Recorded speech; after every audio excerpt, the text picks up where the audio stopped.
माननीय अध्यक्ष जी, मेरे लिए बहुत सम्मान और गौरव की बात है कि आज मैं इस महान सदन के सामने 3 कानून लेकर उपस्थित हुआ हूं।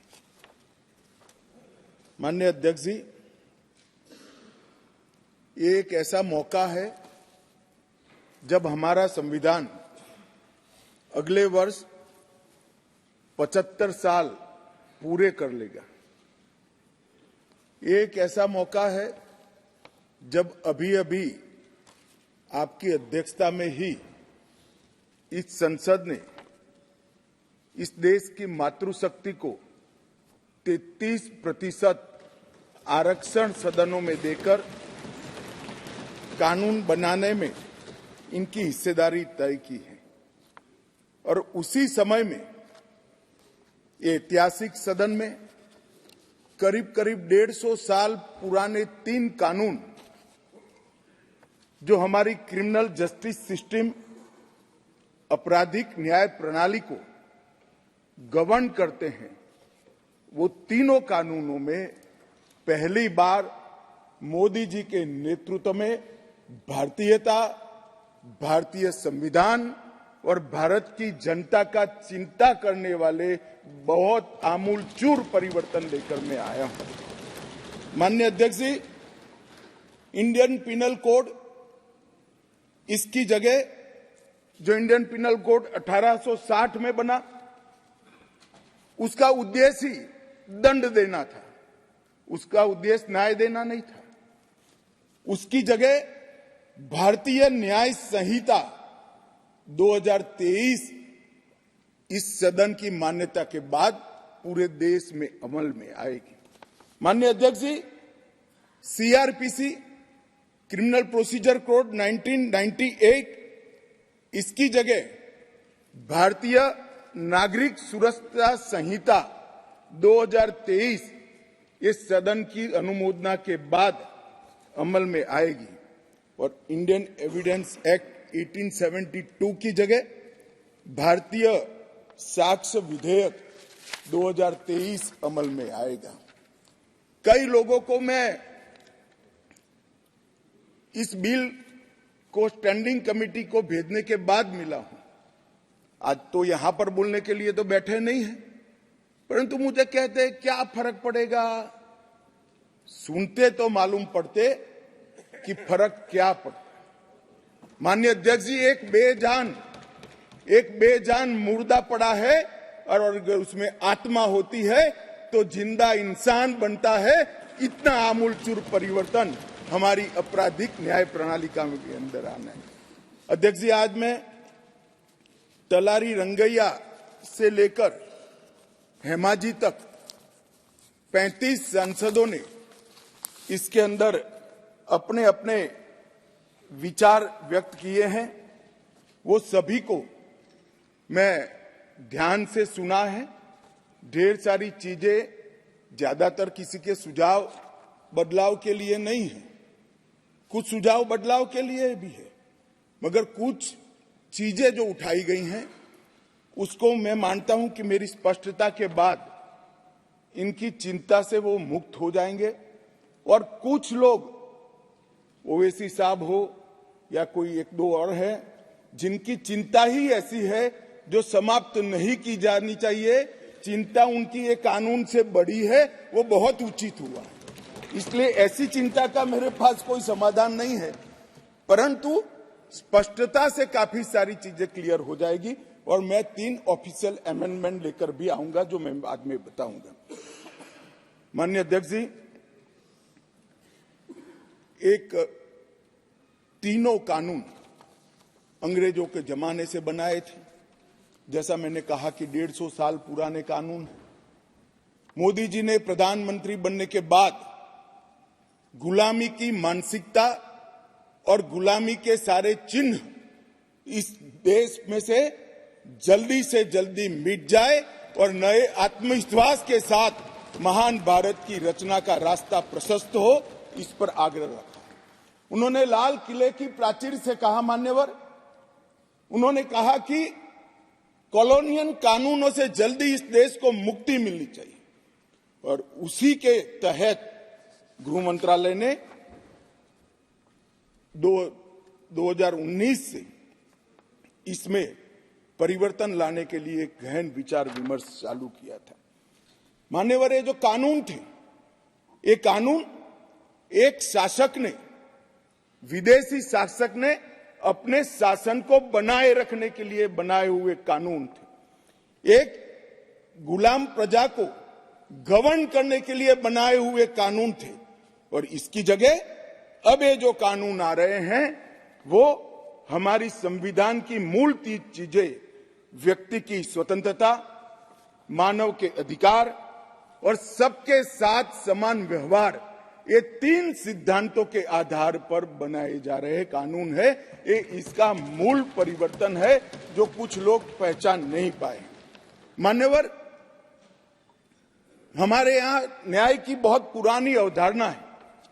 हमारे यहाँ न्याय की अवधारणा अनेक प्रकार के दर्शन के अंदर समाहित, व्यास, अत्रि, याज्ञवल्क्य, बृहस्पति, पराशर, चाणक्य, वत्सायन, देवानंद ठाकुर, जयंत भट्ट, गणेश उपाध्याय, केशव मिश्र, रघुनाथ शिरोमणि, ये सभी विद्वानों ने अनेक प्रकार की संहिता में दंड और न्याय पर अपने विचार रखे हैं जो मूल भारतीय विचार है। मान्यवर, ये तीनों कानूनों को अभी जो है, ये तीनों कानूनों को अगर ध्यान से देखते हैं तो इसके अंदर न्याय की कल्पना ही नहीं है। दंड देने की बात को ही न्याय माना जाए। हमारे यहाँ, हमारे शास्त्रों में दंड की कल्पना न्याय से उठी। पाश्चात्य विचारों के जो अंग्रेज शासन में लाए गए कानून थे, उसमें न्याय का उद्भव दंड में से होता है।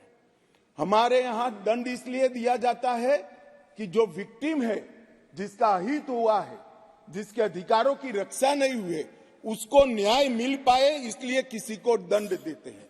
और दंड देने का उद्देश्य क्या है?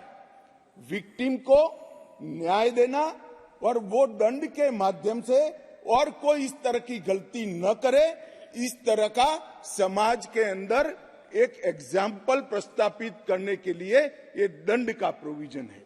ये नए जो 3 कानून लेकर मैं आया हूं, वो मूल भारतीय न्याय के संहिता के आत्मा को प्रकटीकरण देने वाले कानून है और सच अर्थ में आजादी के इतने सालों के बाद मान्यवर पहली बार ये तीनों आपराधिक कानूनों का, अपराध की सिस्टम को चलाने वाले कानूनों का, क्रिमिनल जस्टिस सिस्टम को चलाने वाले कानूनों का पहली बार मानवीयकरण होगा। मान्यवर, ये कानूनों को ध्यान से पढ़ेंगे तो ये कानून के अंदर आज तक, जब तक ये सदन रिपील नहीं करेगा तब तक यूनाइटेड किंगडम की संसद ने बनाया हुआ कानून आज हमारे कानून में विद्यमान है। प्रांतीय अधिवेशन, वो भी अंग्रेजों के जब हम गुलाम थे तब का शब्द है। क्राउन के प्रतिनिधि का सम्मान, London gazette, jury, Lahore court, United Kingdom of Great Britain and Ireland, Commonwealth, her majesty सरकार, लंदन गैजेट के जिक्र, ब्रिटिश क्राउन का दबदबा, इंग्लैंड के न्यायालय और हर मेजेस्टी रोमेनियन और बैरिस्टर शब्द प्रयोग का जिक्र आजादी के बाद भी 75 साल तक होता गया। मोदी जी के इस इनिशिएटिव ने हमारे तीनों कानून को एक गुलामी की मानसिकता और उसके चिन्हों से मुक्त करा है। मान्यवर, ये कानून जो बनाए थे, ढेर सारे लोगों ने कहा, कुछ सांसद मुझे पर्सनली भी मिले, वो समझ ही नहीं पाते थे कि फर्क क्या कर रहे हैं। मैंने कहा कि ये सब आपको समझना है तो सबसे पहले चैप्टर को समझिए। चैप्टर की अनुक्रमणिका देखेंगे तो ही मालूम पड़ जाएगा कि कानून इस देश के नागरिकों के लिए नहीं बने थे, कानून अंग्रेजों की राज की सुरक्षा के लिए। मान्यवर, अभी जो कानून हम रिपील करने जा रहे हैं, वो कानून में मानव वध और किसी महिला के साथ अत्याचार, उसके पहले सरकारी खजाने को लूटने की सजा, रेलवे की पटरी उखाड़ने की सजा और ब्रिटिश ताज के अपमान की सजा को रखा गया था। मानव वध तो बेचारा 302 नंबर पर बैठा बैठा अपनी राह देख रहा था। सुरक्षा प्रायोरिटी क्या थी? मानव वध नहीं थी। किसी महिला के साथ हुआ दुर्व्यवहार, अत्याचार को न्याय दिलाना नहीं था। प्रायोरिटी खजाने की रक्षा था, रेलवे की रक्षा था और ब्रिटिश ताज की सलामती रखना प्रायोरिटी थी। अब ये पूरा का पूरा बदलकर सबसे पहले महिलाओं और बच्चों के विरुद्ध को अपराध को प्रायोरिटी दी गई है। मानव शरीर पर प्रभाव डालने वाले विषयों को प्रायोरिटी दी है। उसके बाद में देश की सीमाओं की सुरक्षा को प्रायोरिटी दी है। उसके बाद में सेना, नौसेना, वायुसेना के संबंधित अपराधों को लिखा गया है। उसके बाद इलेक्ट्रोल अपराधों को लिखा गया है। उसके बाद सिक्के, करेंसी नोट, बैंक नोट और सरकारी स्टैंप के साथ छेड़खानी को लिया गया है। और उसके बाद ब्ला ब्ला ब्ला बाकी सारी चीजें आती हैं। तो पहली बार हमारे संविधान का जो स्पिरिट है, वो स्पिरिट के हिसाब से कानून अब मोदी जी के नेतृत्व में बनने जा रहा है। मुझे गौरव है कि तीनों कानूनों को 150 साल के बाद बदलने का और वो बिल को पायलट कर इस सदन में लाने का गौरव मुझे प्राप्त हुआ है। मान्यवर, जो कहते थे कि हम नहीं समझते हैं, मैंने कहा कि अगर मन खुला रखोगे और मन भारतीय रखोगे तो समझ में आ जाएगा। मन अगर इटली का है तो कभी समझ में नहीं आएगा। मान्यवर, मन का सवाल होता है, भाषा का सवाल नहीं होता है। मन अगर यहाँ का है तो तुरंत समझ में आ जाता है, मन अगर यहाँ का नहीं है तो कभी समझ में नहीं आएगा। मान्यवर, इसमें बहुत सारी चीजों पर हमने थ्रस्ट दिया है। आतंकवाद की व्याख्या अब तक किसी भी क्रिमिनल जस्टिस सिस्टम के कानून में नहीं थी। पहली बार मोदी सरकार आतंकवाद को अब व्याख्यायित करने जा रही है, जिससे इसका कोई लूपहोल्स उठाकर आगे फायदा न ले पाए। मान्यवर, इसके साथ साथ राजद्रोह को देशद्रोह में बदलने का काम।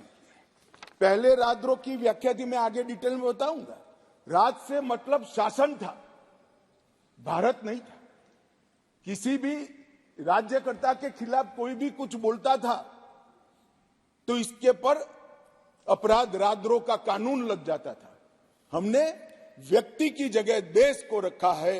व्यक्ति की टीका ये लोकतंत्र का सबसे अच्छा लक्षण है और देश को नुकसान करने वाले को कभी बख्शना नहीं चाहिए। ये दृढ़ता भी इसमें है। राजद्रोह को इतने साल के बाद देशद्रोह में परिवर्तित करने का काम ये कानून करेगा।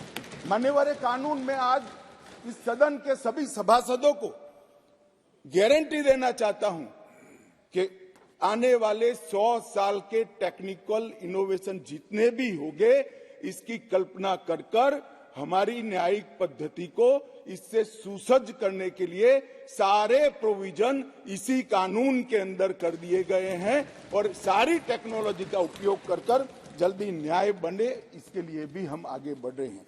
मॉब लिंचिंग का प्रावधान भी किया है। एक बार मैं किसी भाषण में चिदम्बरम साहब को सुन रहा था। उन्होंने कहा कि गृह मंत्री की परीक्षा है कि नया कानून लेकर आएंगे तो मॉब लिंचिंग का क्या करेंगे।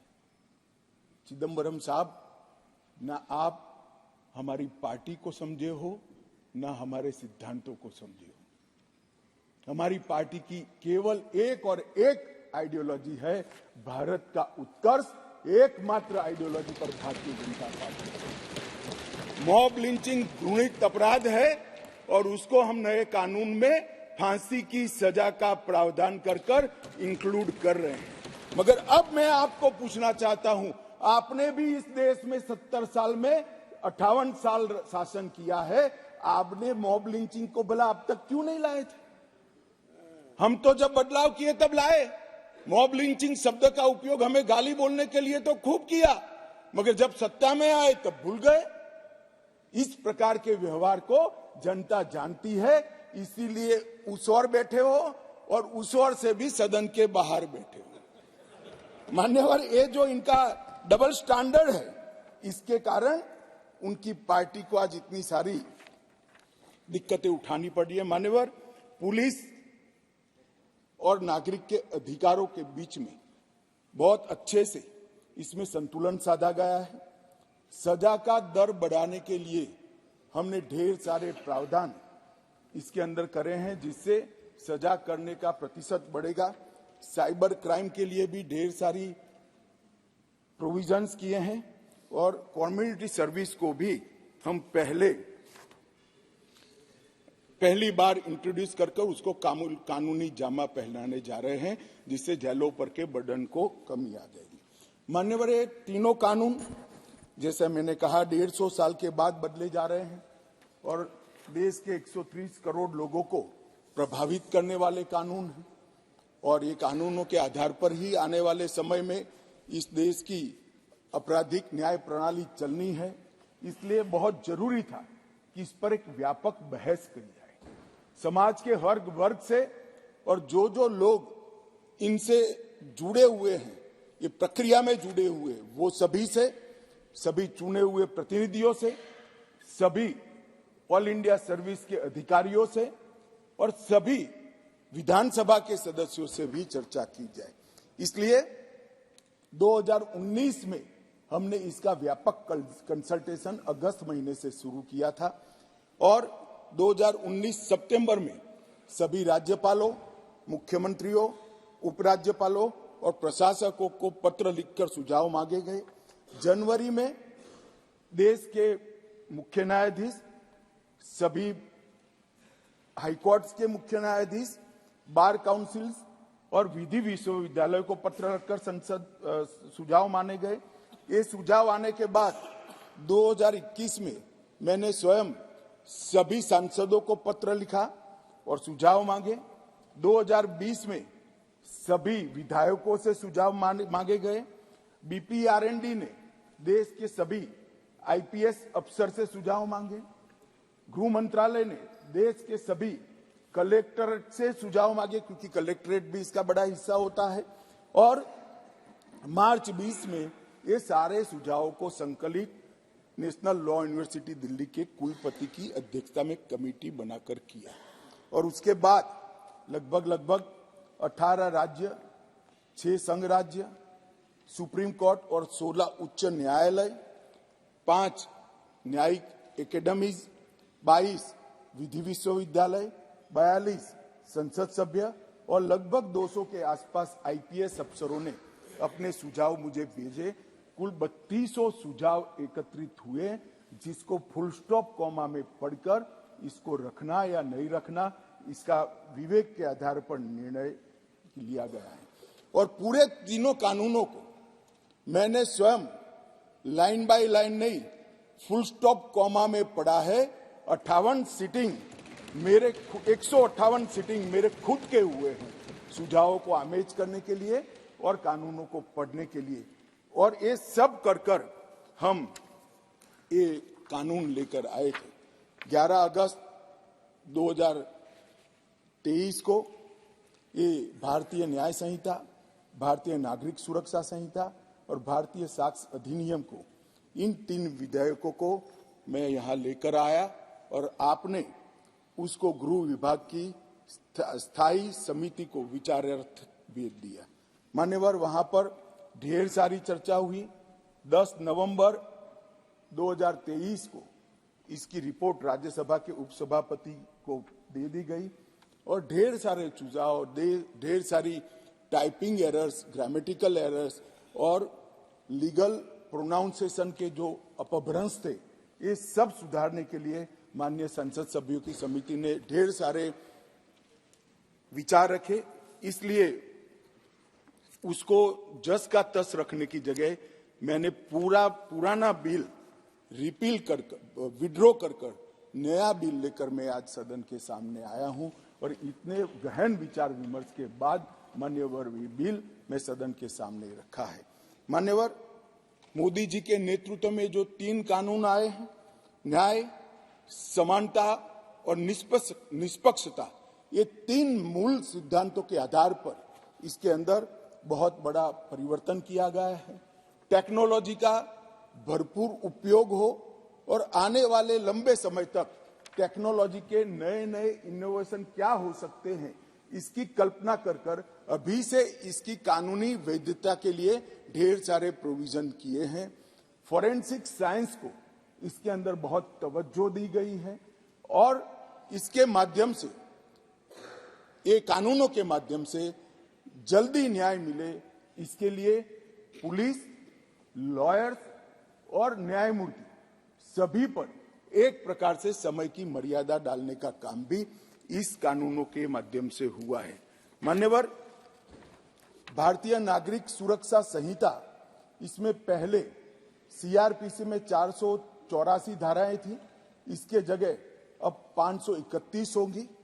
177 धाराओं में बदलाव किया गया है, 9 नए जोड़े गए हैं, 39 नए सबसेक्शन जोड़े गए हैं, 44 नए प्रोविजन और स्पष्टीकरण जोड़े गए हैं, 35 सेक्शन में टाइमलाइन जोड़ी गई है और 14 धाराओं को निरस्त कर हटा दिया गया है। इसी तरह आईपीसी की जगह भारतीय न्याय संहिता में पहले 511 धाराएं थी, इसकी जगह 358 अब रह गई है। 21 नए अपराधों को जोड़ा गया है। 41 अपराधों में कारावास की अवधि को बढ़ाया गया है। 82 अपराधों में जुर्माना बढ़ाया गया है। 25 अपराधों में अनिवार्य न्यूनतम सजा शुरू की गई है।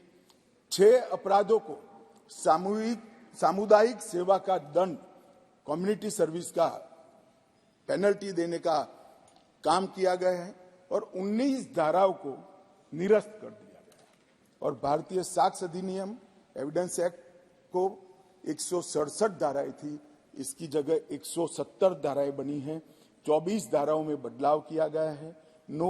2 नई धाराएं, 6 उप धाराएं जोड़ी गई हैं और 6 धाराओं को हटाने का काम भी करा गया है। मान्यवर, मैं आज इस सदन को कहना चाहता हूं कि 2014 में नरेंद्र मोदी सरकार आने के बाद, एक लंबे अरसे बाद, अटल जी की सरकार ने भी ये प्रयास किया था, परंतु एक मिलीजुली सरकार थी, कई प्रकार की इसमें कठिनाइयां भी आती थी, मगर लंबे समय के बाद 2 बार इस देश की जनता ने ऐसी सरकार चुनी जिस सरकार ने अपने पूरे मैनिफेस्टो को अक्षरशः लागू करने का काम किया है और जिस मैनिफेस्टो को मैंडेट किया था इसको लेकर फिर से जनता के सामने जाएंगे। हमने कहा था हम धारा 370 और 35 से हटा देंगे, हट गई।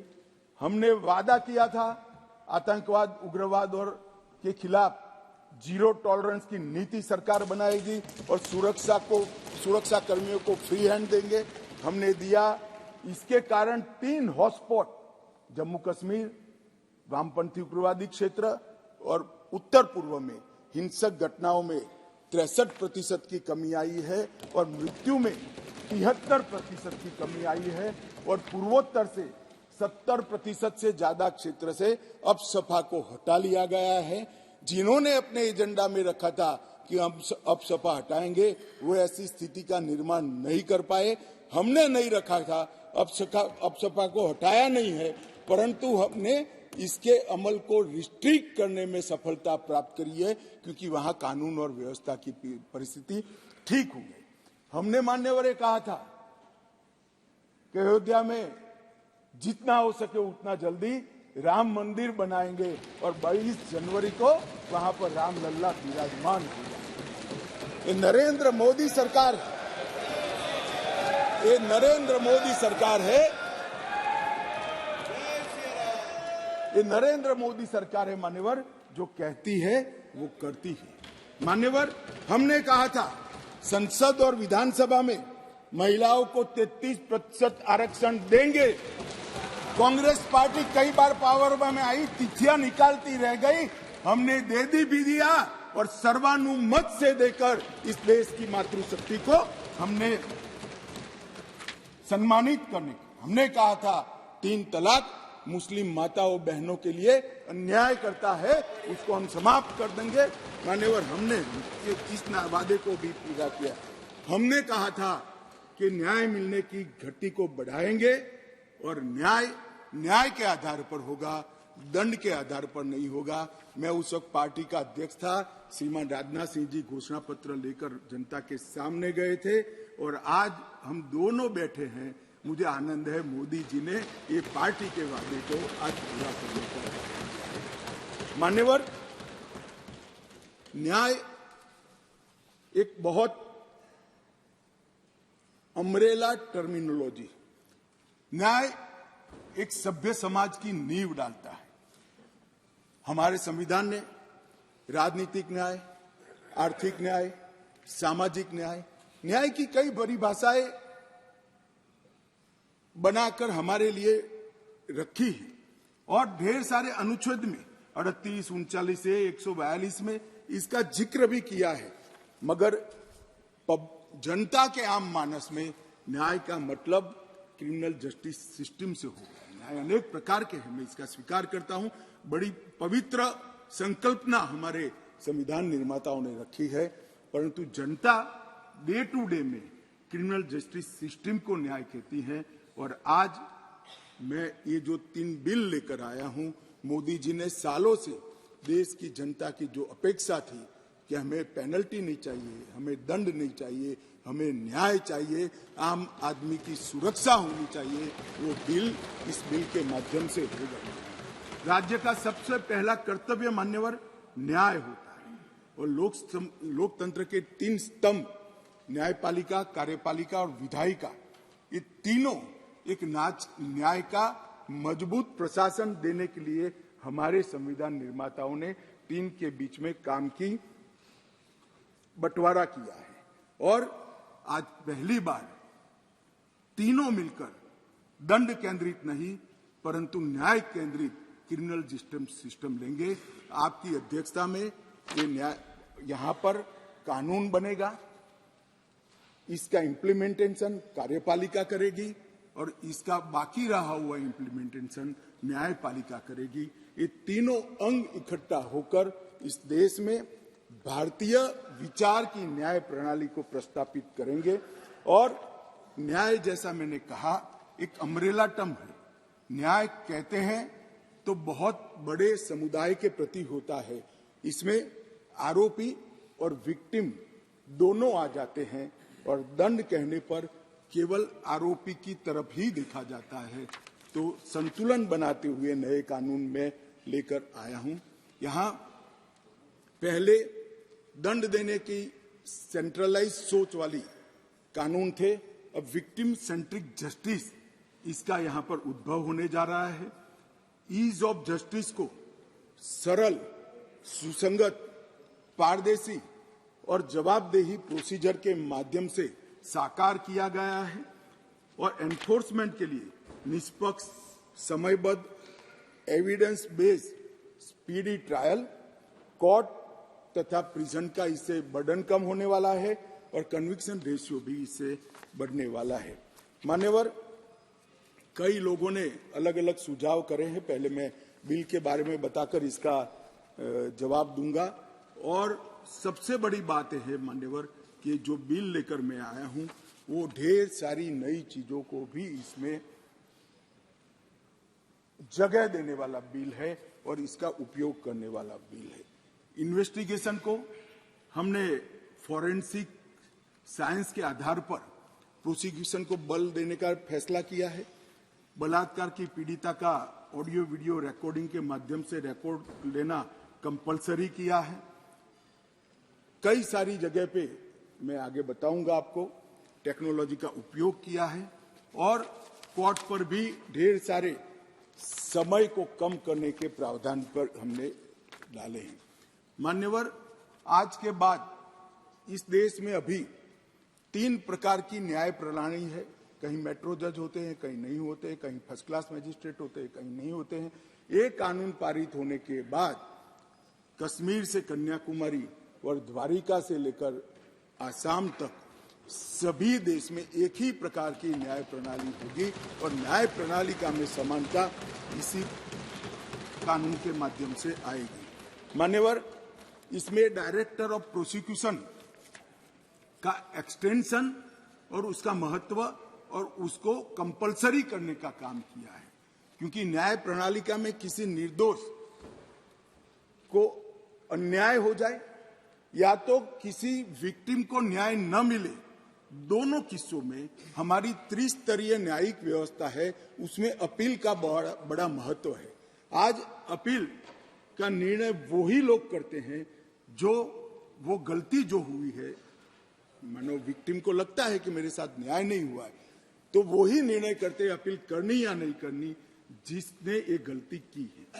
अब एक स्वतंत्र डायरेक्टर ऑफ प्रोसिक्यूशन हर जिले में भी बनेगा, राज्य स्तर पे भी बनेगा, जो पारदर्शिता के साथ एक केस में अपील करने लायक है या नहीं है उसका निर्णय करेगा। उसमें पुलिस का और प्रोसिक्यूटर का केवल और केवल अभिप्राय होगा, निर्णय एक तटस्थ प्रणाली का होगा जिसको डायरेक्टर ऑफ प्रोसिक्यूशन के नाम से यहाँ इंट्रोड्यूस किया गया है। पुलिस की अकाउंटेबिलिटी कई सारे मामलों में तय की है, जैसे इस देश की अदालतों में हेबियस ढेर सारी होती है, परिवारजन जाते हैं, हमारे सगा संबंधी कहाँ है हमें मालूम ही नहीं है, पुलिस कहती है हमारे पास नहीं है। अब तय कर दिया है गिरफ्तार व्यक्तियों की सूचना अनिवार्य रूप से हर पुलिस स्टेशन पर रखनी पड़ेगी और एक पुलिस अधिकारी को इसके लिए जिम्मेदार करना पड़ेगा।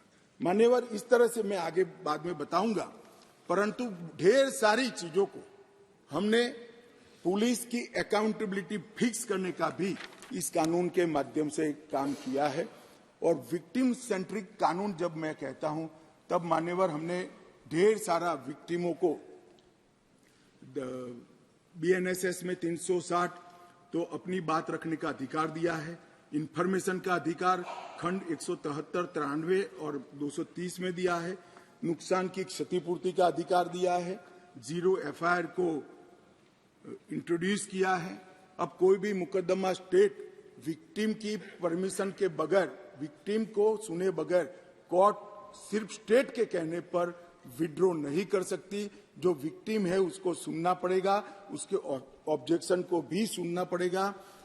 विक्टिम को, जो फरियादी है, उसको 90 दिनों में जांच की प्रगति के बारे में इंफॉर्मेशन देने की जिम्मेदारी पुलिस की गई है। एफआईआर, गवाहों के बयान और पुलिस की रिपोर्ट, ये सभी को कंपलसरी कॉपी देने का प्रोविजन इसके अंदर कर दिया गया है। और जांच और मुकदमे के विभिन्न चरणों की पीड़ित अथवा उसके परिवारजनों को जानकारी प्रदान करने के लिए भी हमने ढेर सारे प्रोविजन मान्यवर किए हैं, जिससे मैं मानता हूं कि पुलिस की अकाउंटेबिलिटी फिक्स होगी और विक्टिम को न्याय मिलने की शुरुआत होगी।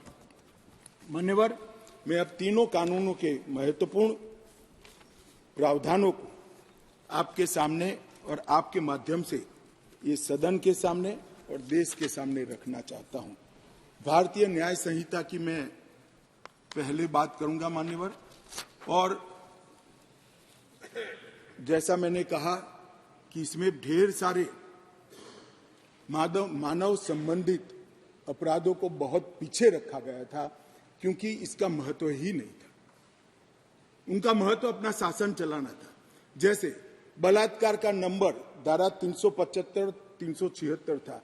अब जहां से अपराधों की बात शुरू आती है, इसमें सबसे पहले धारा 63 और धारा 69 में बलात्कार को रख दिया गया है। गैंग रेप को भी आगे लाया गया, बच्चों के खिलाफ अपराध को भी आगे लाया गया है। मर्डर 302 था, अब 101 हुआ है। किडनैपिंग 359 और 369 था, अब 137 और 140 हुए। ट्रैफिकिंग 370, 370A था, अब 143 और 44 हुए। माननीय, शुरुआत की डेफिनेशन और प्रोसीजर को छोड़कर सीधा मानव संबंधित, पहले महिला और बच्चे और फिर शरीर संबंधित अपराधों को हमने प्रायोरिटी दी है, क्योंकि इसी को हम व्यक्ति की सुरक्षा के साथ जोड़कर देखते हैं मान्यवर, और उसको सुनिश्चित करना ये कानूनों की प्रायोरिटी है। मान्यवर, अंग्रेजों ने बनाया हुआ राजद्रोह का कानून, जिसके तहत तिलक महाराज, महात्मा गांधी, सरदार वल्लभ भाई पटेल, ढेर सारे हमारे आजादी के स्वतंत्र सेनानी, बड़े बड़े हमारे नायक सालों के सालों 6-6 साल तक जेल में रहे। वो कानून अब तक चलता रहा था।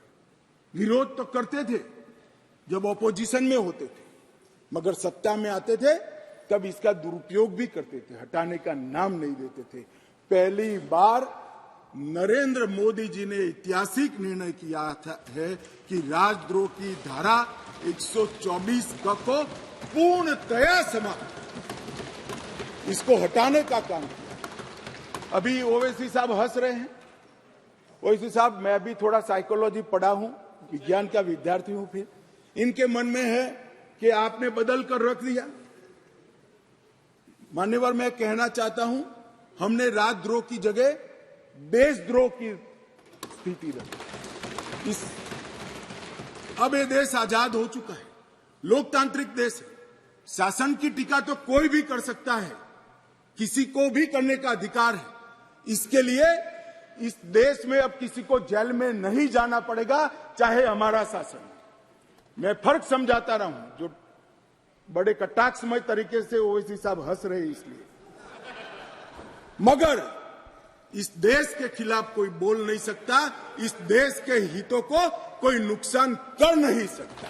इस देश के झंडे, इस देश की सीमाएं, इस देश के संसाधनों के साथ अगर कोई खिलवाड़ करेगा तो निश्चित रूप से उसको जेल में जाए, और जेल में जाना चाहिए। मानिए, ये हमारी सरकार का ट्रस्ट है। इस देश की सुरक्षा किसी भी की सुरक्षा से सबसे ऊपर होनी चाहिए, सुप्रीम होनी चाहिए, सबसे पहले राष्ट्रपति। इसलिए जो लोग राजद्रोह हटाकर हम देशद्रोह की धारा लाए हैं, इनको अपने विचारों के कपड़े पहनाने का प्रयास करते हैं। इसलिए मैं इस पर डिटेल में बात करता हूं। मान्यवर, आईपीसी 124C, उसमें शब्द प्रयोग था सरकार के खिलाफ की गई बात। मेरी बात ध्यान से सभी सदस्य सुने। अंग्रेजों ने बनाए हुए कानून में लिखा था 124C, सरकार के खिलाफ की गई बात। बीएनएस धारा 152 जो इसकी जगह आई है, भारत की संप्रभुता, एकता और अखंडता को तोड़ने वालों पर इस धारा का उपयोग है। वहां सरकार शब्द प्रयोग है, यहां देश है, भारत शब्द प्रयोग है। आईपीसी में आसन या प्रयोजन की बात नहीं की थी। किस उद्देश्य से आप बोलते हैं, किस उद्देश्य से करते हैं, इसकी बात ही नहीं की। करना ही काफी है। हमने इसमें देशद्रोह की डेफिनेशन में आशय की बात करी है। उसका उद्देश्य क्या है, उसका आशय क्या है, इसका महत्व है। अगर उद्देश्य देशद्रोह का है तो इसको कठोर से कठोर दंड मिलना चाहिए, और उद्देश्य अगर शासन का विरोध करना है तो उसको दंड नहीं मिलना चाहिए। उसको वाणी स्वतंत्रता का अधिकार है। अब घृणा और अवमानना, शासन की अवमानना, शासन की घृणा करना, तिरस्कार करना, इसको हटाकर हमने शब्द प्रयोग क्या किया है, सशस्त्र विद्रोह, विध्वंसक गतिविधियां और अलगाववादी गतिविधियां शब्द प्रयोग। और अगर कोई कहता है सशस्त्र विद्रोह, बम धमाके, गोलीबारी और विध्वंसक प्रवृत्ति करने के बाद भी कोई जेल में नहीं जाना चाहिए, तो मैं इस विचार से इत्तेफाक नहीं रखता हूं। ये जेल में जाने ही चाहिए, सजा होनी ही चाहिए। इस देश में किसी को यह अधिकार नहीं मिलता। मान्यवर, मैं इसलिए कहता हूं कि कुछ लोग ये नए इनिशिएटिव को अपना कलर देने का प्रयास कर रहे हैं, मगर आपका कलर, आपकी सोच, आपके विचार, आपकी नजर आपको मुबारक हो। हम तो संविधान की स्पिरिट को लेकर आगे चलने वाले लोग हैं। देश के खिलाफ जो कुछ करेगा उसको जरूर सजा होगी, ऐसा कानून में होना चाहिए।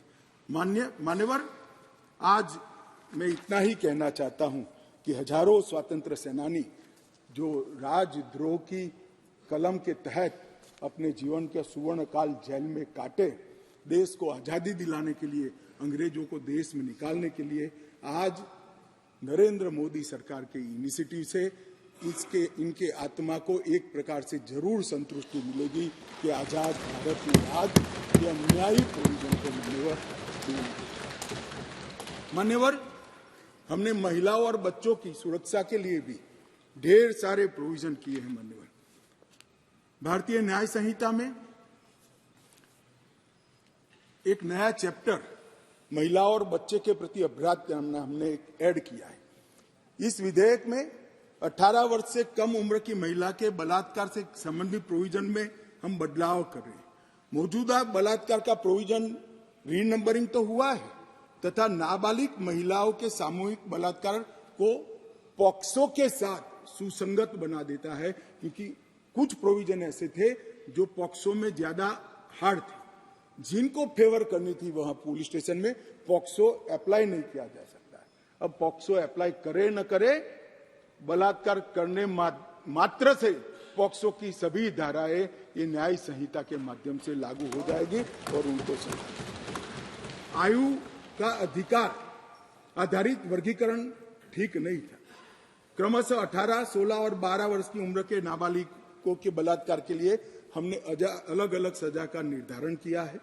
18 वर्ष से कम आयु की बच्चियों के मामले में आज जीवन कारावास और मृत्यु दंड का प्रावधान हमने किया है। मान्यवर, उनको फांसी की सजा। गैंग रेप के मामलों में 20 साल की सजा या जिंदा रहने तक की सजा का प्रावधान किया है और 18 वर्ष से कम उम्र की स्त्री के साथ बलात्कार में फिर से फांसी की सजा को हमने यहां पर रखा है। मान्यवर, बलात्कार की परिभाषा के तहत भी एक एनोमली थी।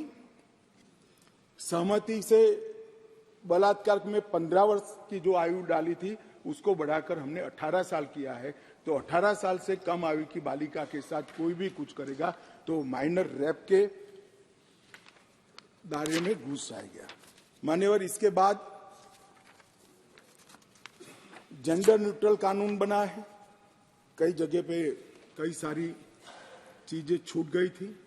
लड़के और लड़कियों के व्यापार जो एक घृणित अपराध है, इसमें सिर्फ लड़कियों का जिक्र था, वहां लड़कों को भी डाल दिया गया है और आईपीसी की धारा 366A में भी नाबालिग लड़की के साथ बच्चे का भी जिक्र कर इसको जेंडर न्यूट्रल बनाने का हमने प्रयास किया है।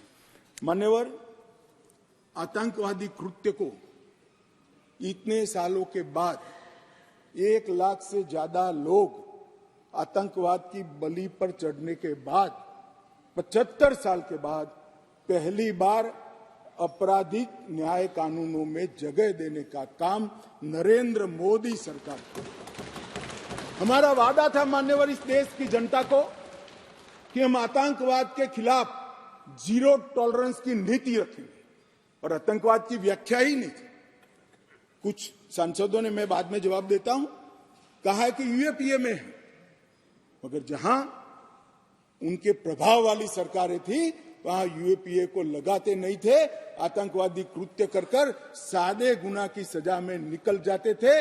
अब हमने ये मूल कानून के अंदर ही आतंकवाद का जिक्र कर ऐसे लोगों को जेल के बाहर आने का रास्ता लगभग असंभव कर दिया। मुझे मालूम है कुछ लोगों को बड़ी तकलीफ हुई, बताया भी है, मैंने भाषण पढ़े, मुझे तो आश्चर्य हो रहा है। इस देश के कानून में आतंकवाद को रोकने की धारा है और इस सम्मानीय सदन का कोई व्यक्ति उसको मानव अधिकार के नाम से विरोध करे। आतंकवाद ही मानव अधिकार का सबसे बड़ा हनन करता है। जो आतंकवाद फैलाता है, आतंकवादी कृत्य करता है, जिसका जो विक्टिम होता है, इसके मानव का अधिकार का हनन आतंकवादी कृत्य करने वाला व्यक्ति करता है और उसको कठोर से कठोर सजा मिलती है। और मैं तो आश्चर्यचकित, मैं यहां बैठा होता तो टोकता भी, रोकता भी, प्रयास भी करता कि इसको सदन के रिकॉर्ड का हिस्सा न बनने दिया। आप एक्सपोज हो रहे हो, मगर मैं था नहीं, मैंने पढ़ा इसका बचाव करते हैं। किस जमाने में जी रहे?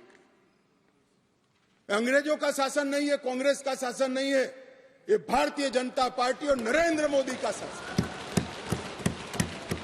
यहां पर आतंकवाद को बचाने की कोई दलीलें काम में नहीं ली जाएगी, परंतु इसके दुरुपयोग न हो इसके लिए इसकी व्याख्या भी हमने बड़ी स्पष्ट की है मान्यवर।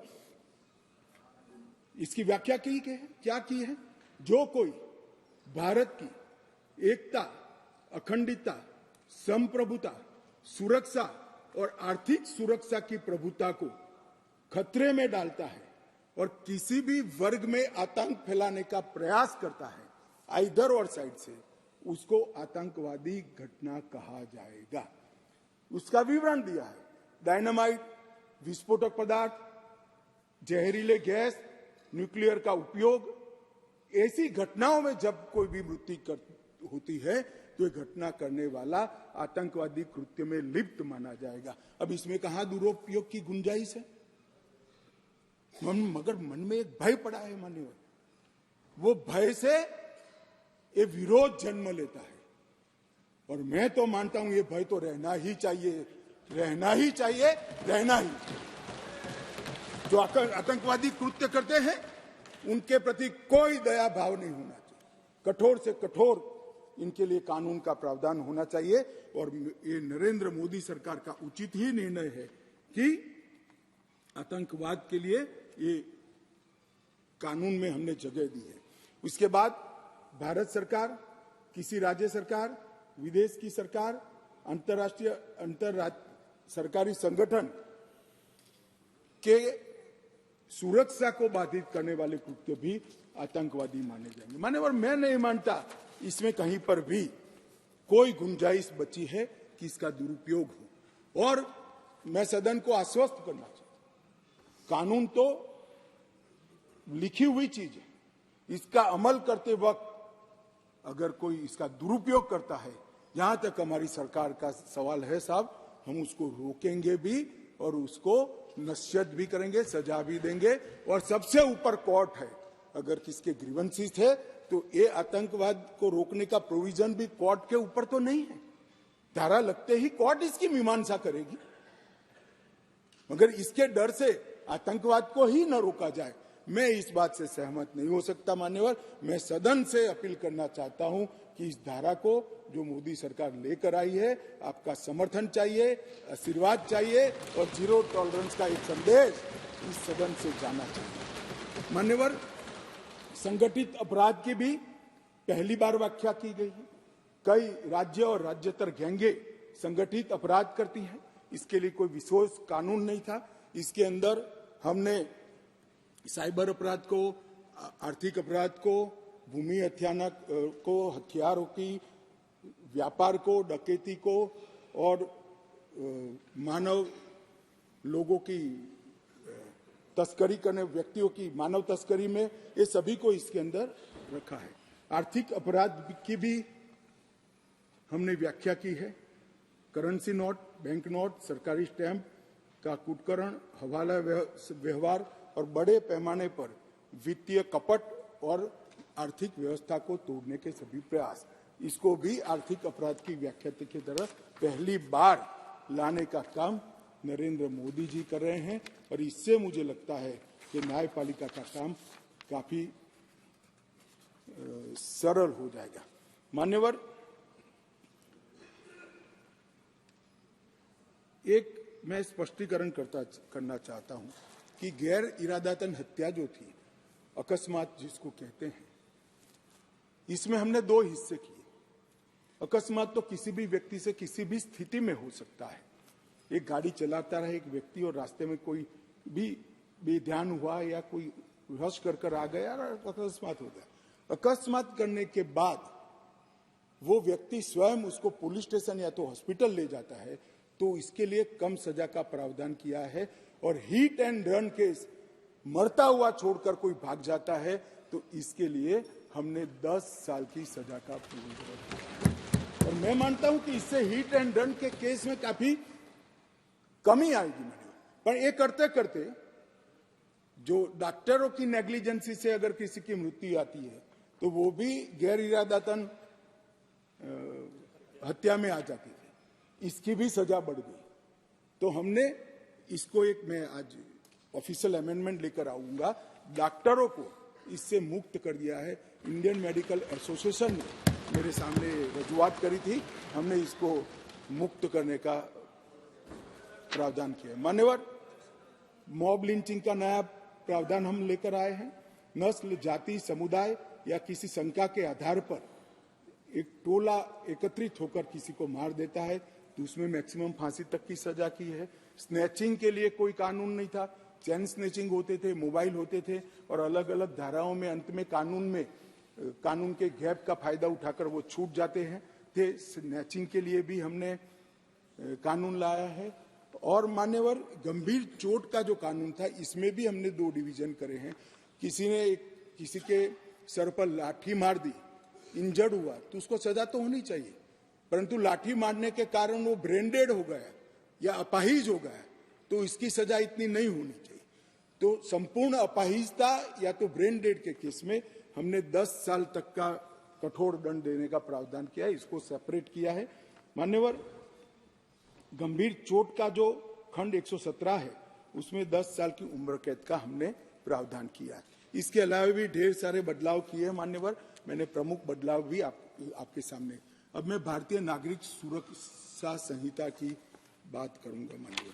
मान्यवर, इस देश में न्याय प्राप्त करने में सबसे बड़ी बाधा है तो गरीबों के लिए तो आर्थिक बाधा है, मगर हमारे संविधान ने इसकी योजना बनाई। गरीब से गरीब व्यक्ति को शासन के द्वारा वकील भी दिया जाता है, न्याय भी मिलता है, परंतु न्याय मिलता ही नहीं।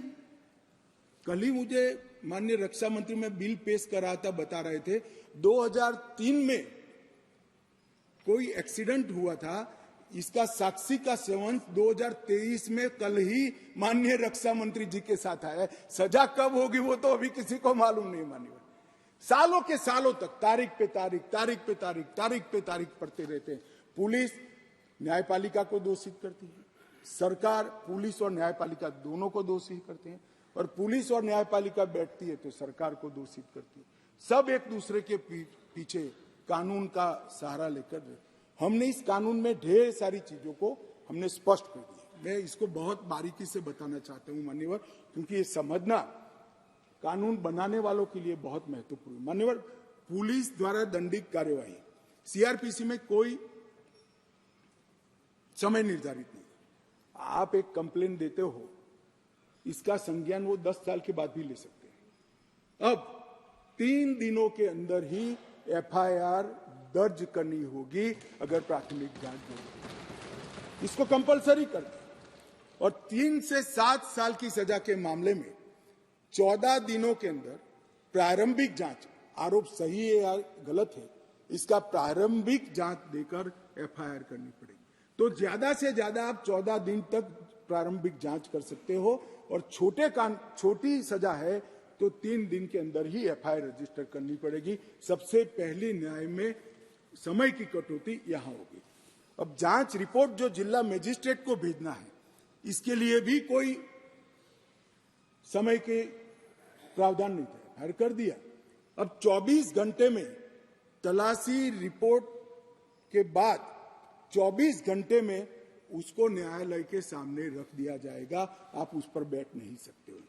मेडिकल प्रैक्टिशनर और चिकित्सा जांच की रिपोर्ट, मेडिकल हुआ, कोई समय मर्यादा नहीं। जब उसकी आत्मा कहेगी, जब उनको समय होगा, सारी परेशानियों से वो मुक्त होगा जाए, तब देंगे।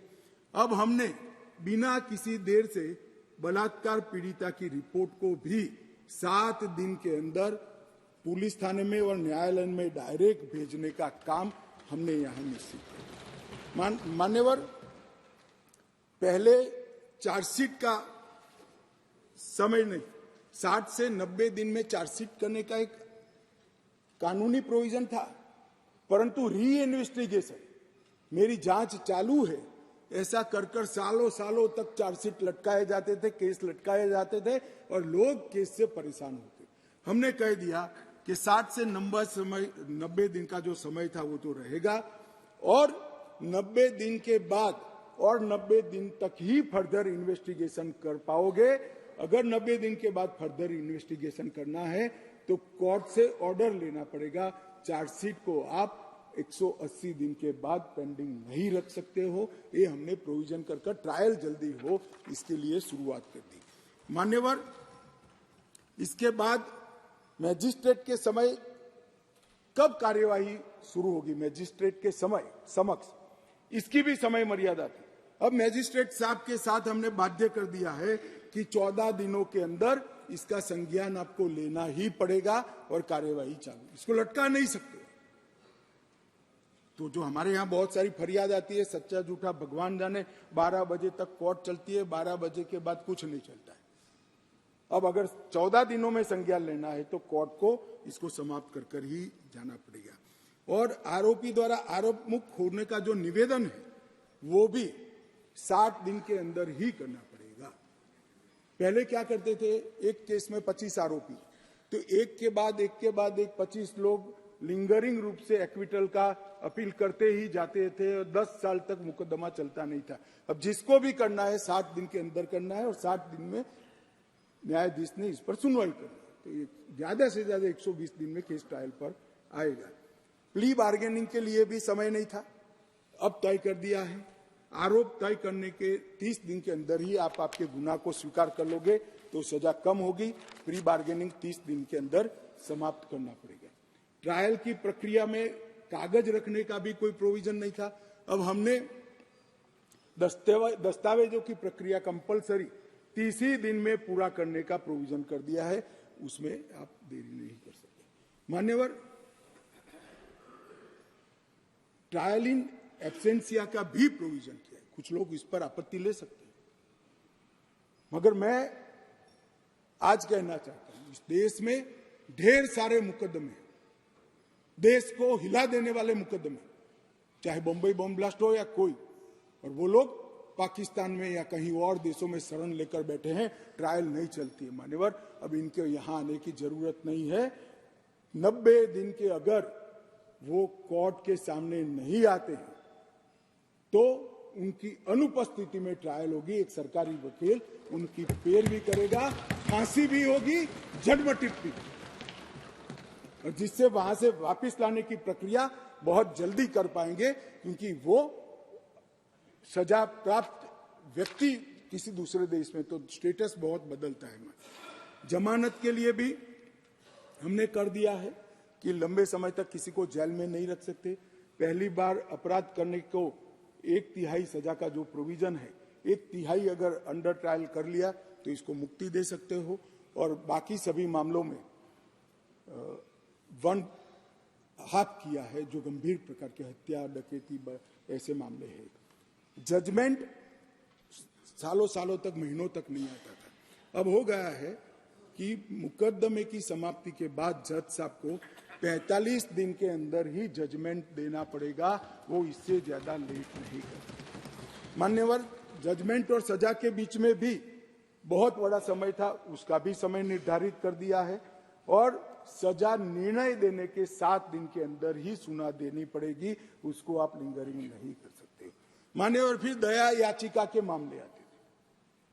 सालों तक दया याचिका करते ही नहीं, और दया याचिका कोई एनजीओ करता था, कोई दूर दूर के लोग करते थे, जिसका कोई दया तो वही मांग सकता है जिसको दंड मिला। दया मांगने का अधिकार और किसी को नहीं। मान्यवर, उच्चतम न्यायालय की अपील खारिज करने के 30 दिन के अंदर ही दया की अर्जी करनी पड़ेगी, बाद में आपको इसका अधिकार नहीं रहेगा। राज्यपाल, सरकार, सबके लिए यस और नो कहने का समय का प्रावधान भी इसमें हमने मान्यवर तय कर दिया है। महिलाओं की सुरक्षा के लिए भी इसमें ढेर सारे प्रावधान किए। मान्यवर,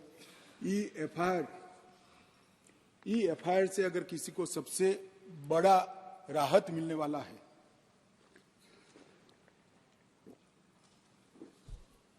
तो महिलाओं को मिल रहा है।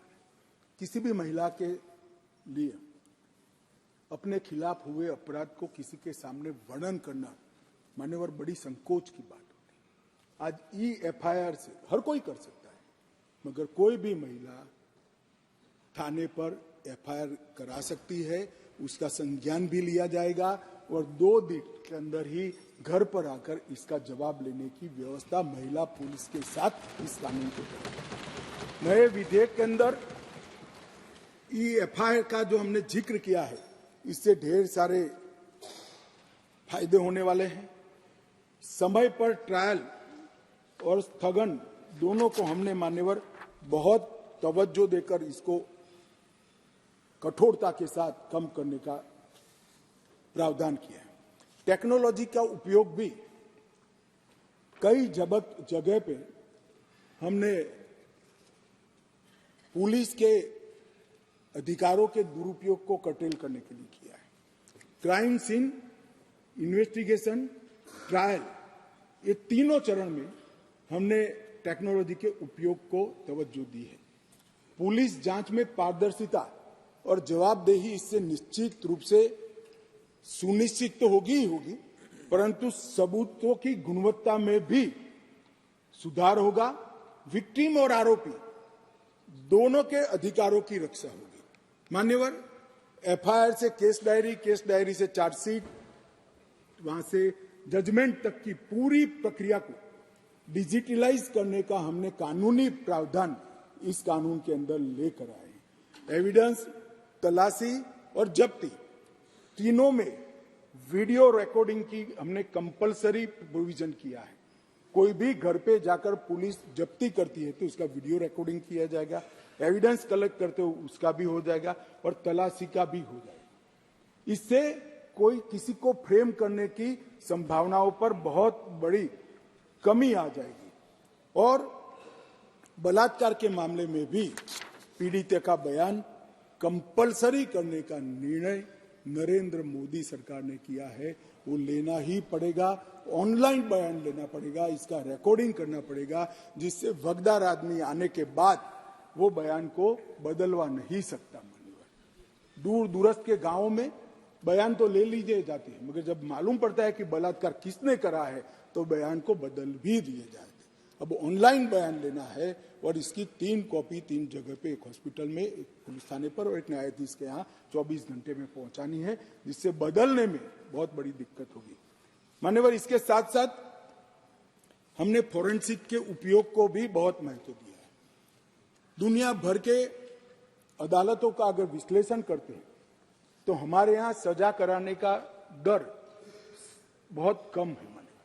इसको अगर बढ़ाना है तो साइंटिफिक एविडेंस पर थ्रस्ट देना पड़ेगा। इसलिए ये बिल के अंदर क्वालिटी ऑफ इन्वेस्टिगेशन में सुधार करने के लिए इन्वेस्टिगेशन साइंटिफिक पद्धति से हो इसलिए और 90% का कन्विक्शन रेट का लक्ष्य रखते हुए हमने एक प्रावधान किया है कि 7 साल से ज्यादा सजा जिस गुना में है वो सभी में FSL टीम के विजिट को कंपलसरी कर दिया गया है, जिससे FSL की विजिट। मान्यवर, कई लोग कहते हैं कि कब होगा, मैं बताता हूं।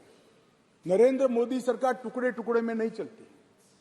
नरेंद्र मोदी जब गुजरात के मुख्यमंत्री थे तब उन्होंने गुजरात फॉरेंसिक साइंस यूनिवर्सिटी बनाई, फिर प्रधानमंत्री बने तो नेशनल फॉरेंसिक साइंस यूनिवर्सिटी बनाई और नेशनल फॉरेंसिक साइंस यूनिवर्सिटी में अब तक लगभग NFSU के 7 परिसर और 2 ट्रेनिंग एकेडमी खुल चुके हैं 9 राज्यों में।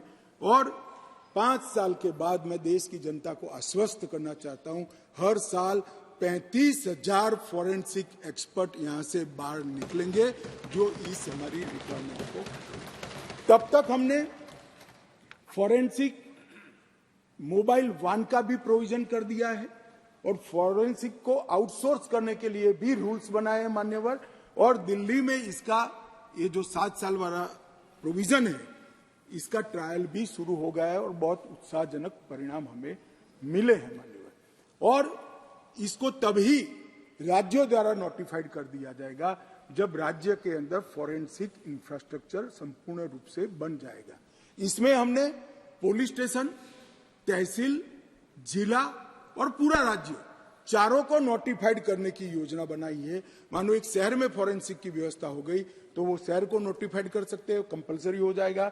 एक क्षेत्र में हो गई तो क्षेत्र में करेंगे, एक जिले में हो गई तो जिलों को करेंगे, और जब सब समाप्त हो जाएगा तब पूरे राज्य को नोटिफाइड करेंगे। और इसका माध्यम से सजा कराने की बहुत बड़ी क्षमता प्रोसिक्यूशन की बढ़ेगी। मान्यवर, लगभग 2000 करोड़ रुपया भारत सरकार ने इसके लिए राज्यों को दिया है और 30 राज्य और संघ क्षेत्रों ने इसका काम भी चालू कर दिया है। और हम 6 अत्याधुनिक सेंट्रल फॉरेंसिक साइंस लेबोरेटरी भी बना रहे हैं। मान्यवर, जीरो एफआईआर, कई लोग कहते हैं कि जीरो एफआईआर पहले से थी, लेना कंपलसरी नहीं था। आपको कोई भी व्यक्ति ना बोल सकता था, इसकी कोई कानूनी धारा भी नहीं थी जिससे इसकी पुष्टि हो जाए। अब विक्टिम कोई भी पुलिस स्टेशन में जाएगा, कहीं पर भी रहता हो, इसकी एफआईआर लेकर 24 घंटे में इसके कंसर्न पुलिस स्टेशन में ट्रांसफर कंपलसरी करनी पड़ेगी। ये 0 नंबर की एफआईआर विक्टिमों के लिए बहुत बड़ा आशीर्वाद होने वाला है, क्योंकि दबंग ध्यान पुलिस स्टेशन का ही रखता है कि मेरे खिलाफ फरियाद लिखवाने गए या नहीं गए, वो ध्यान रखता ही रह जाएगा। किसी भी थाने में एफआईआर रजिस्टर हो जाएगी, ऑनलाइन एफआईआर रजिस्टर हो जाएगी और उसको बुलाना पड़ेगा। इसके साथ साथ प्रत्येक जिले में और प्रत्येक थाने में एक पुलिस अधिकारी को हमने पदनामित किया है। जो कोई भी आएगा तो गिरफ्तारी में जो लोग हैं इसकी सूची उसको बतानी पड़ेगी। तो मेरा रिलेटिव अगर कोई थाने में गिरफ्तार है तो पुलिस ने मुझे इन्फॉर्म करना पड़ेगा। अज्ञात स्वरूप से किसी को अनऑथराइज कब्जा रखकर नहीं रह पाएंगे। पुलिस अधिकारी ने 90 दिन के भीतर विक्टिम को जांच की प्रोग्रेस पत्र से या तो डिजिटल माध्यम से देना होगा।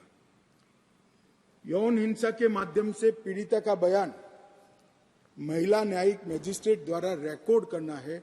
अगर वो नहीं उपलब्ध है, ज्यादा इंजर्ड हुए हैं, तो महिला पैरामेडिकल स्टाफ की उपस्थिति में इसको दर्ज किया जाएगा।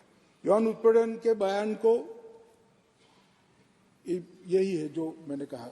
और जहां तक हो सके बयान रिकॉर्ड करते वक्त इसके माता पिता या अभिभावक को भी उपस्थित रखने का प्रयास किया जाएगा। हमने बहुत सारे सरलता लाने के लिए भी प्रयास किया है। जैसे समरी ट्रायल में अब तेजी आ जाएगी। पहले 2 वर्ष तक थे, अब 3 वर्ष तक कर दिए हैं। कम गंभीर मामलों में अब समरी ट्रायल हो जाएगा तो ट्रायल जल्दी होगी। सिविल सर्वेंट के विरुद्ध प्रोसिक्यूशन, जो सरकारी अधिकारियों के खिलाफ गुना रजिस्टर होते थे, उसको मंजूरी की जरूरत होती थी। सालों सालों तक बाबू मंजूरी देने ही नहीं देते थे। अब अगर 120 दिन में रिजेक्शन नहीं आता है तो उसको मंजूरी मानकर सरकारी अधिकारियों के खिलाफ केस चला लिया जाए। तब इस पर कोई बैठ नहीं सकता। सिविल सर्वेंट एक्सपर्ट पुलिस अधिकारी, उसको जवाब देने के लिए ट्रांसफर होते रहते हैं, मान्यवर, प्रमोशन होते रहते हैं। जब डीजी बनते हैं तब डीएसपी के जवाब देने जाने। अब वो ही पद पर बैठा हुआ व्यक्ति फाइल के आधार पर जवाब देगा। वो व्यक्ति को आने की जरूरत नहीं है। और कोर्ट को अगर जरूरत लगे कि तो ऑनलाइन इसकी गवाही लेने का प्रावधान भी मान्य हमने कर दिया। जमानत और बॉन्ड को सुस्पष्ट नहीं किया गया था, अब हमने जमानत और बॉन्ड को सुस्पष्ट कर दिया है। घोषित अपराधियों की संपत्ति की कुर्की की भी हमने यहां पर प्रावधान कर दिया।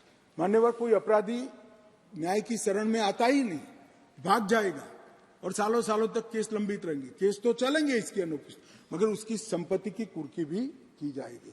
और प्रोक्लेम्ड ऑफेंडर घोषित करने के लिए 10 वर्ष या अधिक की सजा या आजीवन कारावास या मृत्युदंड, इसको प्रोक्लेम्ड ऑफेंडर घोषित किया जाएगा। पहले केवल 19 अपराधों में ही भगोड़े घोषित कर सकते थे, अब 120 अपराधों में भगोड़े घोषित करने का हमने प्रावधान किया, जिससे देरी न हो। और उसमें बहनों पर अत्याचार का भी मामला हमने ले लिया है। मान्यवर, सबसे बड़ा जो मैंने कहा, ट्रायल इन एब्सेंसिया, कुछ सदस्यों ने इसके खिलाफ थोड़ा आवाज भी उठाया है, ज्यादातर तो बाहर थे तो बहुत नहीं उठ पाए, वरना तो हर एक बोलता।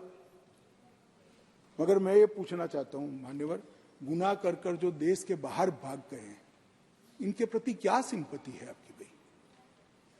मुझे बताइए तो।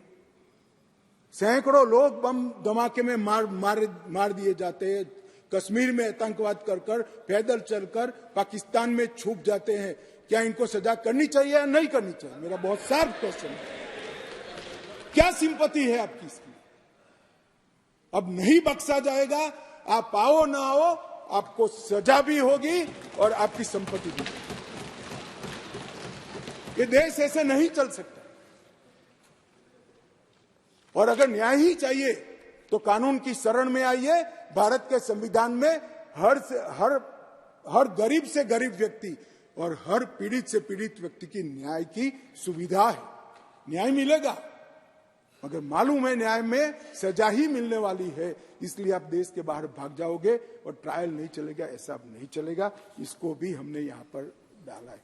मान्यवर, अंडर ट्रायल कैदी के लिए 1/3 कारावास काट चुका है, तो इसकी जमानत का हमने प्रोविजन कर दिया है। और जहां विचाराधीन कैदी है और गंभीर गुनाह है, वहां आधे पर इसका अधिकार बनाया है। नई विटनेस प्रोटेक्शन स्कीम को लेकर आए हैं। हर राज्य ने इसको घोषित करना पड़ेगा और घोषित अपराधियों की संपत्ति की कुर्की का भी हमने प्रावधान मान्यवर इसके अंदर किया है। सजा की माफी को भी हमने तर्कसंगत बनाने का प्रयास। मृत्यु की सजा है तो ज्यादा से ज्यादा आजीवन कारावास हो सकता है, इसके नीचे माफी नहीं हो सकती। आजीवन कारावास है तो 7 साल की अवधि तक ही सजा भोगनी ही पड़ेगी, और 7 वर्ष या उससे अधिक सजा है तो कम से कम 3 साल जेल में रहना पड़ेगा। कोई जेल में गया और अपने रसूख का उपयोग कर कर 1 साल में कितना भी गंभीर गुनाह हो बाहर आ जाएगा, ऐसा अब नहीं होगा। इसको हमने सुनिश्चित कानून के अंदर भी कर दिया है। अपराध की आय, अगर आर्थिक अपराधी है और अपराध से आय कर कर संपत्ति जब्त की है तो उसको भी अब न्यायालय राज्य साथ करेगा, उसको ही हराजी कर कर उसको राज्य के खजाने में डाल दिया जाएगा। और संपत्तियों के निपटान के लिए भी एक बहुत बड़ा कदम उठाया है। हम सब लोग सार्वजनिक जीवन के कार्यकर्ता हैं, अनेक स्तर पर राजनीति में काम करते करते आए हैं, सैकड़ों बार पुलिस थाने गए होंगे। मानिए बाहर आप जाएंगे तो चोरी की हुई ऑटो पड़ी होती है, ढेर सारी साइकिलें पड़ी होती है, शराब का ट्रांसपोर्टेशन करने वाला टेम्पो पड़ा होता है, और वो टेम्पो का तो कई बार हमसे ज्यादा आयुष्य होता है। 1950 में पकड़ा, मगर केस पड़ा रहा है तो पूरा एक बड़ा मैदान पुलिस स्टेशन का परेड का इसी संपत्तियों से लिप्त हो जाता है। मानिए, और हमने कह दिया है कि देश के पुलिस स्टेशनों में बड़ी संख्या में जो संपत्तियां पड़ी है, अदालत के मजिस्ट्रेट को इसकी वीडियोग्राफी फोटोग्राफी कर कर अदालत की सहमति से 30 दिनों के भीतर भी इसको बेच दिया जाएगा, हराजी कर दी जाएगी और पैसे कोर्ट केस के अधीन, तो सारे पुलिस स्टेशन साफ हो जाएंगे। तकलीफ तो होगी कुछ लोगों को, मगर उसका रास्ता मेरे पास नहीं है मान्यवर। कब तक 20-20 साल तक, और वो व्हीकल भी किसी के उपयोग का नहीं रहता, वो मालिक को वापिस भी मिल जाए तो कोई इसका फायदा न उठा पाए। इस तरह से हमने भारतीय साक्ष्य अधिनियम में ढेर सारे बदलाव किए मान्यवर। इलेक्ट्रॉनिक रिकॉर्ड को हमने दस्तावेज की परिभाषा में शामिल कर दिया है। अब किसी भी प्रकार का इलेक्ट्रॉनिक रिकॉर्ड को दस्तावेज माना जाएगा। पेन ड्राइव के अंदर चार्जशीट दिया जाएगा, पेन ड्राइव के अंदर कोर्ट को भी चार्जशीट दिया जाएगा, पेन ड्राइव के अंदर विक्टिम को भी दिया जाएगा, लॉयर्स को। इलेक्ट्रॉनिक रूप से प्राप्त बयान साक्ष्य की परिभाषा में शामिल कर दिया गया। इलेक्ट्रॉनिक और डिजिटल रिकॉर्ड को प्राथमिक साक्ष्य के रूप में मानने के लिए अधिक मानक जोड़े गए हैं और इसकी उचित कस्टडी, स्टोरेज, ट्रांसमिशन और ब्रॉडकास्ट, इसके लिए भी कानूनी जामा पहनाकर एक प्रक्रिया सुनिश्चित कर दी गई है। मान्यवर, दस्तावेजों की जांच करने के लिए मौखिक और लिखित स्वीकारोक्ति के लिए एक कुशल व्यक्ति के साक्ष्य को शामिल करने का हमने कंपलसरी किया है। इलेक्ट्रॉनिक या डिजिटल रिकॉर्ड की कानूनी स्वीकार्यता अब पहली बार कोर्ट में कोई चैलेंज नहीं कर पाएगा और इलेक्ट्रॉनिक साक्ष्य जमा करने के लिए प्रमाण पत्रों को भी अनुसूची में जोड़ दिया गया है। माननीय, इसके लिए हमने ढेर सारी भय स्थानों के लिए भी बड़ी एक्सरसाइज की। नेशनल फॉरेंसिक साइंस यूनिवर्सिटी के साइबर क्राइम के एक्सपर्ट्स, इलेक्ट्रॉनिक मामलों के एक्सपर्ट्स, बीपीआरएनडी और गृह मंत्रालय के अधिकारियों की एक टीम ने महीनों तक काम कर कुछ अनुभवी न्यायाधीशों से भी परामर्श कर इस पूरी प्रक्रिया को चिन्हित कर दिया गया। माननीय, मैं इतना सुनिश्चित कह सकता हूं कि जब इसका संपूर्ण अमल देश के हर थाने में हो जाएगा, मान्यवर, हमारी न्यायिक प्रक्रिया दुनिया में सबसे आधुनिक में आधुनिक न्यायिक प्रक्रिया भारत में। मान्यवर, इसका पूरा प्रोविजन इसके अंदर किया है। उसको भी पुलिस स्टेशन, तहसील, जिला, कमिश्नरेट और स्टेट लेवल पर नोटिफाइड कर सकेंगे। जैसे जैसे थाने क्लियर करते जाएंगे हम इसको मान्यवर आगे बढ़ाते। और हमने अब तक आईसीजीएस के माध्यम से मान्यवर ढेर सारे पुलिस स्टेशन 97% पुलिस स्टेशनों को कंप्यूटराइज करने का काम समाप्त कर दिया है। अदालतों का भी आधुनिकीकरण हो रहा है और आईसीजीएस के माध्यम से फॉरेंसिक साइंस यूनिवर्सिटी, थाना, गृह विभाग, पब्लिक प्रोसिक्यूटर की ऑफिस, जेल और कोर्ट, ये सबको एक ही सॉफ्टवेयर के तहत ऑनलाइन करने का काम भी लगभग देश में समाप्त होने के कगार पर है। और इसके माध्यम से ढेर सारी देरी से हमारे जो न्याय मांगने के लिए जाने वाले नागरिक हैं उनको राहत मिलेगी और न्याय जल्दी से मिलेगा। माननीय, इसके साथ हमने स्मार्टफोन, लैपटॉप, मैसेजेस, वेबसाइट और लोकेशनल साक्ष्य को सबूत की परिभाषा में शामिल किया है। आरोपियों, विशेषज्ञों, पीड़ितों इलेक्ट्रॉनिक माध्यम से कोर्ट के सामने उपस्थित होने की अनुमति दी है और इलेक्ट्रॉनिक या डिजिटल रिकॉर्ड को स्वीकृतता को इसकी एनफोर्समेंट करने के लिए भी पूरी प्रक्रिया को हमने कानून के अंदर जगह दे दी है। और इसके माध्यम से एफएसएल यूनिवर्सिटी उचित समय पर इसमें जो नई तकनीक आती जाएगी इसको भी समाहित करने का सुझाव समय समय पर देती जाएगी, इसको हम समाहित करेंगे। मान्यवर, चर्चा में कुछ सदस्यों ने अलग अलग प्रकार के सवाल उठाए। एक तो पहले ही मैंने जवाब दिया, आतंकवादी कृत्य के लिए यूएपीए अगर उपलब्ध है तो फिर इसमें आतंकवादी कृत्य का समाहित करने का क्या तर्क है। मान्यवर, एक आतंकवादी कृत्य के लिए एक ही जगह गुना रजिस्टर होगा, करने वालों को डरने की जरूरत नहीं है। दो कानून अप्लाई नहीं होंगे, मगर कई जगह पे आतंकवादी कृत्य होने के बाद यूएपीए लगाते नहीं है और सीआरपीसी में आज तक आतंकवाद की व्याख्या ही नहीं थी और बचकर निकल जाते थे।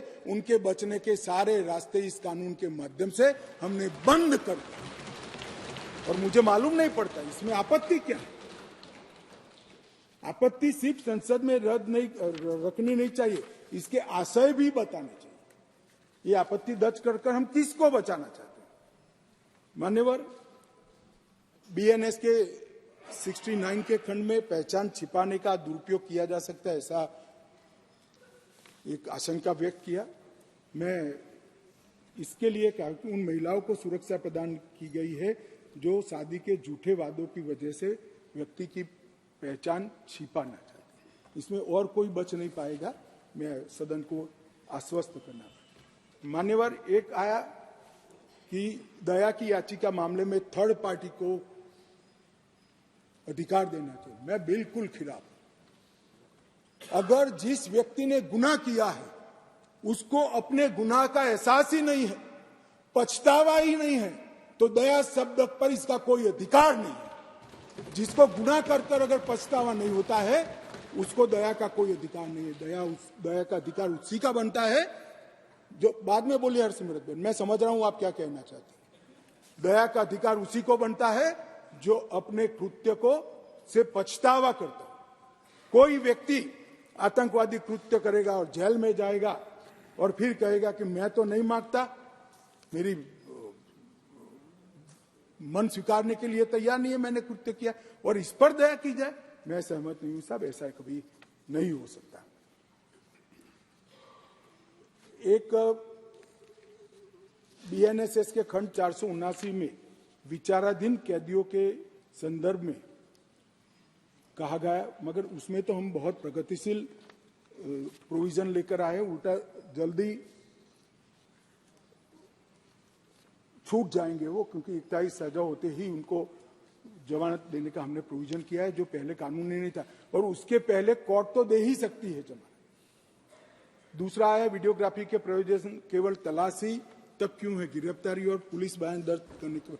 भाई हम सबको मालूम है पुलिस का बयान वो आरोपी के खिलाफ कभी उपयोग नहीं किया जा सकता, वो 161 का बयान होता है, कोर्ट में दिया हुआ बयान ही आरोपी के खिलाफ लिया जाता है, इसलिए इसमें पुलिस के बयान को नहीं रखा है।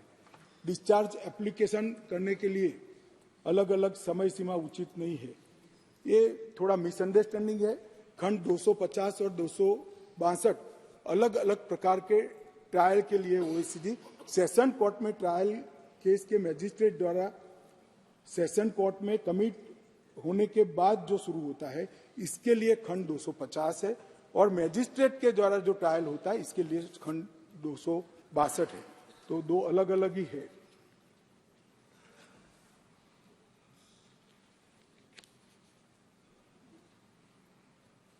एक माननीय सदस्य ओवैसी जी ने कहा था क्लॉज 187 में हिरासत की अवधि को पूरे डिटेंशन पीरियड तक बढ़ाया गया है, जो यूएपीए से अधिक सख्त है। थोड़ा मिसअंडरस्टैंडिंग है, टोटल कस्टडी 15 डेज की ही होगी, मगर पहले 7 दिन पुलिस पूछताछ करती है, कोई अस्पताल में जाकर जमा हो गया तो 15 दिन समाप्त हो जाए।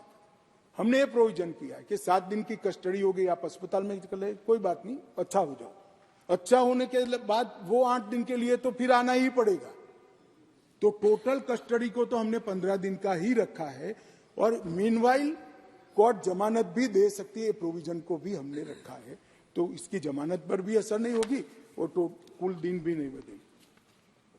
डी के बासु मामले में दिए गए निर्देशों को शामिल नहीं किया है।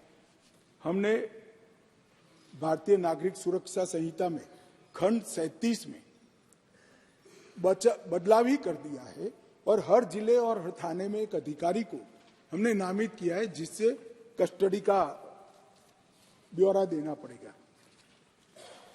किसी नियंत्रण और संतुलन के बिना पुलिस की शक्तियों को बढ़ा रहे, ऐसा नहीं है। मैंने आगे बताया है कि कई जगह पे पुलिस की शक्तियों को कर्टेल भी किया गया है, कई जगह पे उस पर वॉच रखने की भी व्यवस्था मान्यवर हमने की है। इसके साथ साथ मॉब लिंचिंग के लिए भी कहा गया है, मगर इसमें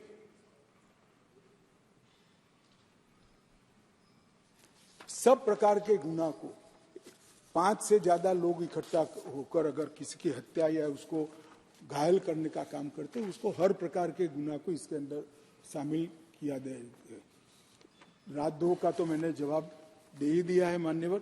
इसके बाद भर्तृहरि मेहताब जी ने 2-3 प्रोविजन किए थे, मगर क्लॉज 152 और संगठित अपराध 111 और ये दोनों को जब बिल फिर से पेश किया गया, इसमें बदलाव कर ही आपके सुझाव बिल के बदलाव में हमने समाहित किया गया है।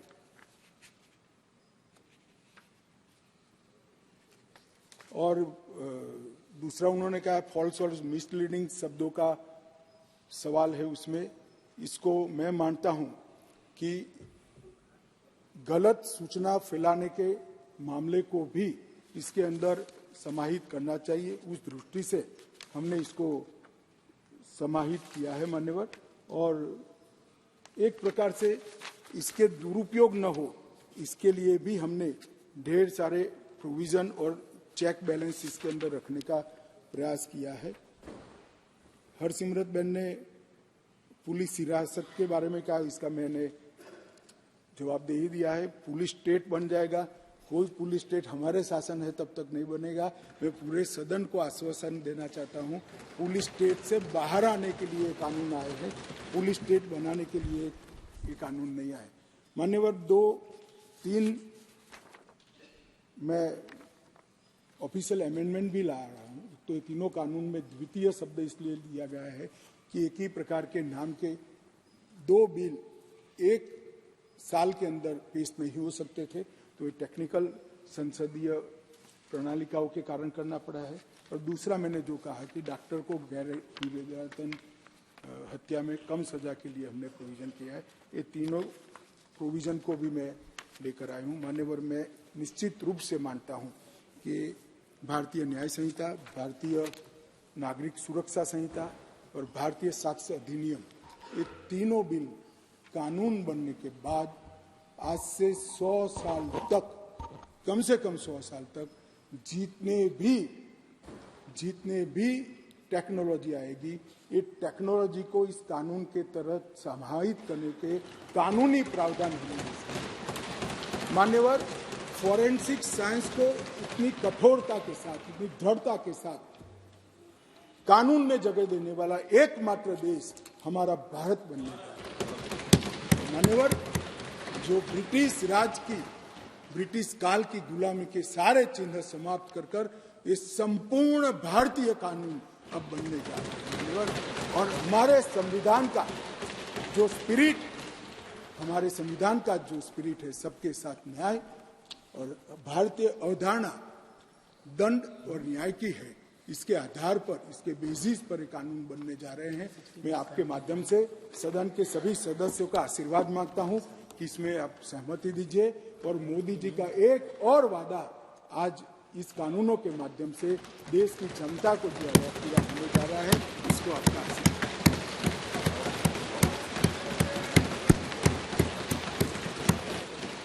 बोलिए।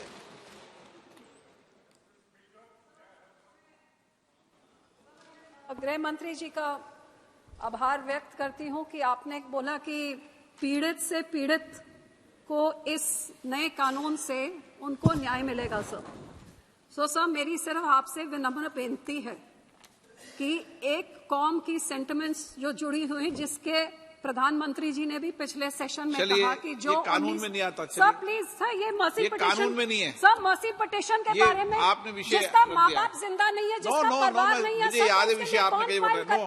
No, item number 29